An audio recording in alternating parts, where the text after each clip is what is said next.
que la crypto-monnaie est-elle une monnaie? Eh bien oui, apparemment, puisque les attaques à l'encontre des investisseurs en crypto-monnaie se sont multipliées ces dernières semaines. Vous voyez, mardi dernier, on avait vu sur les réseaux sociaux, il y avait même les images, tentative d'enlèvement musclé mais vaine de la fille du PDG de la plateforme Paymium.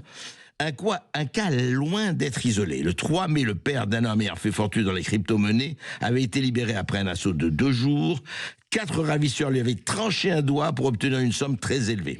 Un mode opératoire violent qui rappelle celui du kidnapping de David Ballan il y a 3 mois et demi, cofondateur et ancien employé de la start-up Ledger. Voilà. Aujourd'hui, on s'en prend. Avant, c'était les diligences, ensuite les banques. Et bien aujourd'hui, on parle des possesseurs de crypto-monnaies et on y va avec la violence la plus totale. Voilà. Les inconnus arrivent, ils trouvent l'adresse et ils veulent prendre quelques cryptos. Voilà.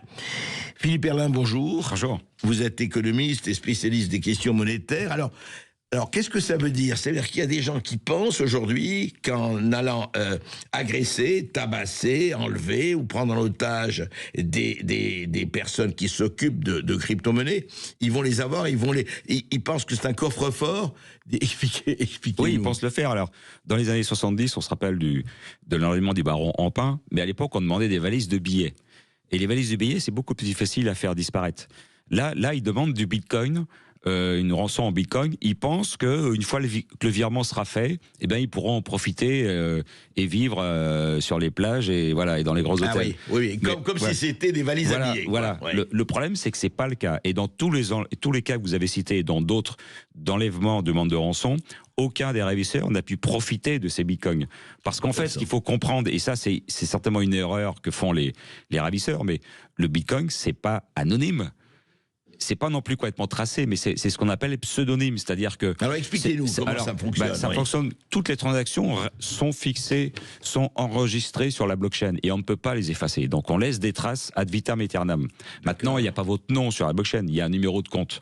Oui. Mais ceci dit, avec des recherches, on peut assez facilement savoir qui se trouve derrière tel numéro de compte. Qui est propriétaire de tel ou tel compte. Voilà, et lors de l'affaire de David Ballan avec Éric Larchevêque en janvier, Éric Larchevêque a envoyé une partie de la rançon, mais immédiatement, on voyait sur quel numéro de compte, et ensuite, les ravisseurs essayaient de mettre ça sur une plateforme ou autre chose, et à chaque fois, ils se faisaient bloquer parce que l'adresse était en rouge, quoi. Il y avait des clignotants en rouge, toutes les plateformes dans le monde savaient que cette adresse-là, c'était des ravisseurs, donc il fallait pas y toucher, il fallait pas accepter l'argent, et ils ont fait plein de tentatives pour essayer de récupérer cet argent sous d'autres formes, de l'échanger sous d'autres cryptos, de les déposer sur des plateformes d'échange. Et ça n'a pas marché. Et ça n'a pas marché parce qu'à chaque fois c'était bloqué, parce que les autorités françaises et la police française avaient prévenu tout le monde et pour les bloquer. Et donc aucun n'a pu en profiter.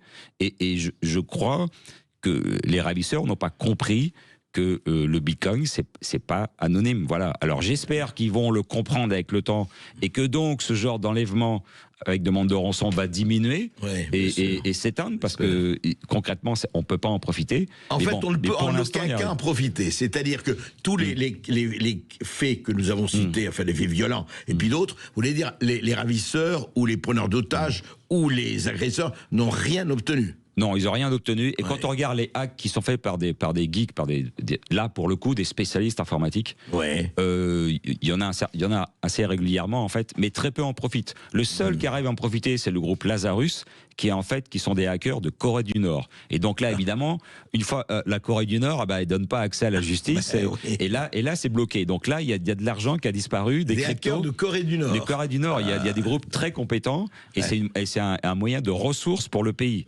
Voilà, donc, et là, évidemment, la Corée du Nord, les frontières sont fermées, on peut pas y aller. Mais pour les autres hackers, il y en a très peu qui arrivent à l'utiliser. Ou alors, ils laissent ça sur des comptes, mais ils savent que s'ils y touchent, ça va déclencher des voyants, et à ce moment-là, ils seront bloqués. Donc, beaucoup d'argent est en fait bloqué. Il n'est pas forcément récupéré, mais il est bloqué sur des comptes. Et donc, en fait, très peu en profitent. Et pour des ravisseurs qui, en plus, sont plutôt des pieds nickelés et n'y connaissaient rien en informatique et en crypto, alors là pour le coup, c'est sûr que c'est perdant. Oui, comme ceux qui vont au domicile du PDG d'une boîte de crypto, enfin ils disent je vais prendre le coffre, quoi. Enfin, parce qu'en fait les gens prennent des dispositions. C'est ce que j'ai expliqué dans mon livre sur Bitcoin, comprendre et investir. Voilà, c'est qu'il y a il y a des précautions à prendre. Si vous avez une somme importante, bah, vous ne le laissez pas sur la plateforme, vous le mettez ça sur une clé Ledger.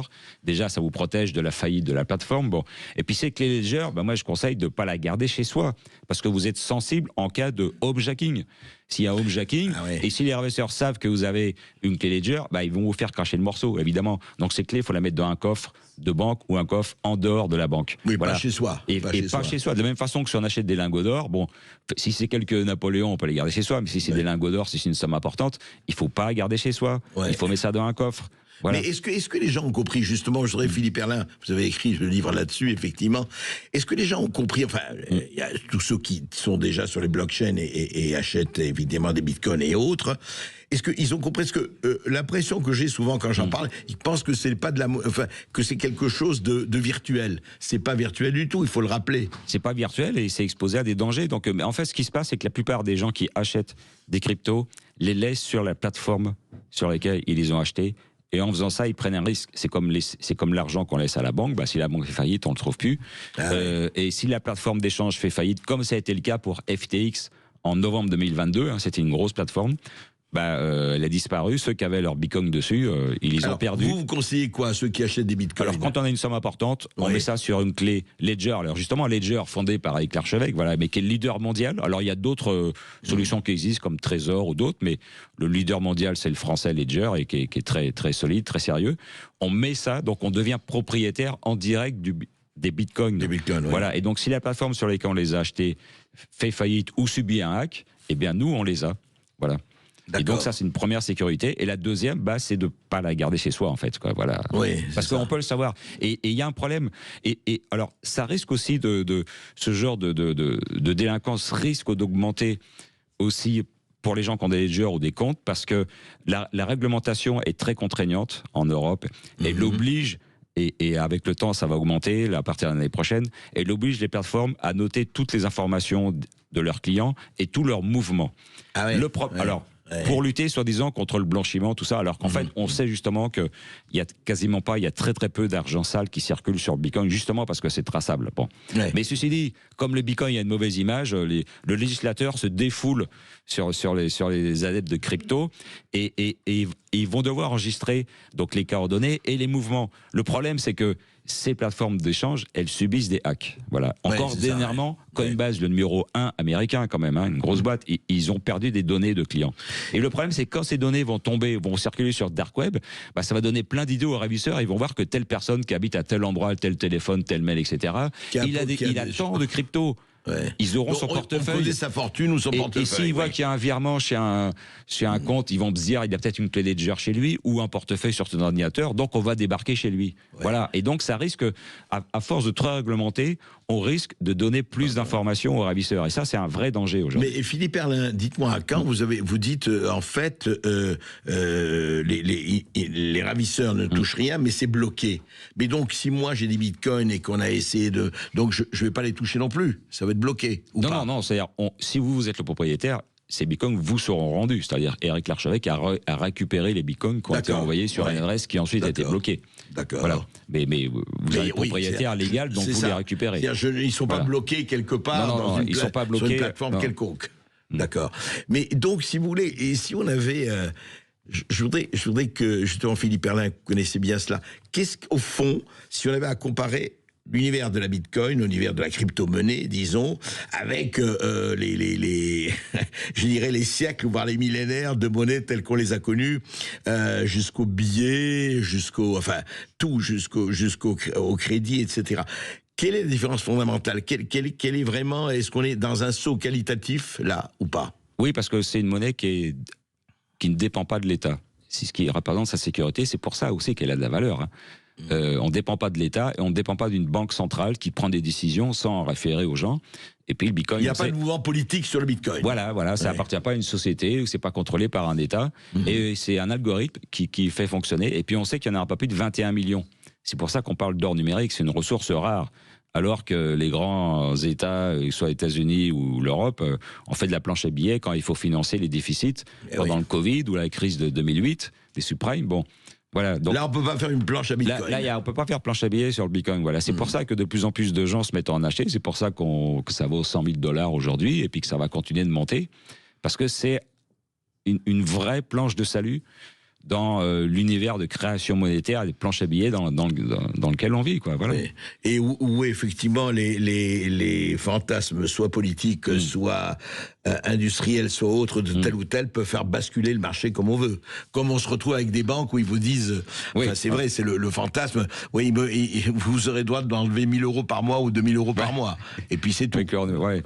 Mais c'est vrai que c'est très volatile, voilà. Mais il y a quand même une sécurité, voilà. Alors, ce qui peut aussi expliquer que les ravisseurs se jettent sur ces gens-là, c'est aussi tous les discours anti-crypto qui disent que tous les gens qui ont des cryptos gagnent des fortunes immenses et que c'est de l'argent sale et que c'est anonyme, parce que ceux qui n'aiment pas le Bitcoin disent c'est anonyme. Et je crois que ce discours-là, il incite aussi les ravisseurs à se dire, voilà un nouveau marché, quoi, parce qu'ils considèrent ça comme un marché, en fait. C'est clair. C'est d'ailleurs, moi, ce qui m'a frappé. C'est un marché, quand même. Voilà, mais ce qui m'a frappé dans l'affaire David Ballan, l'archevêque, c'est qu'en fait, celui qui a organisé la prise d'otage était en prison quand il l'a fait. Et il a recruté les gens sur des boucles Telegram, WhatsApp. Comme quoi. Donc c'est devenu un business et voilà, c'est un créneau qui s'ouvre. Donc je dis à ceux qui ont des cryptos, prenez les dispositions minimales. Et maintenant, j'espère, si les ravisseurs nous entendent, essayez pas, ça paye pas. Donc voilà, vous ne pourrez pas en profiter. Donc. Écoutez, ça c'est une bonne leçon à prendre. Merci beaucoup Philippe Herlin, et on continuera d'en parler avec vous.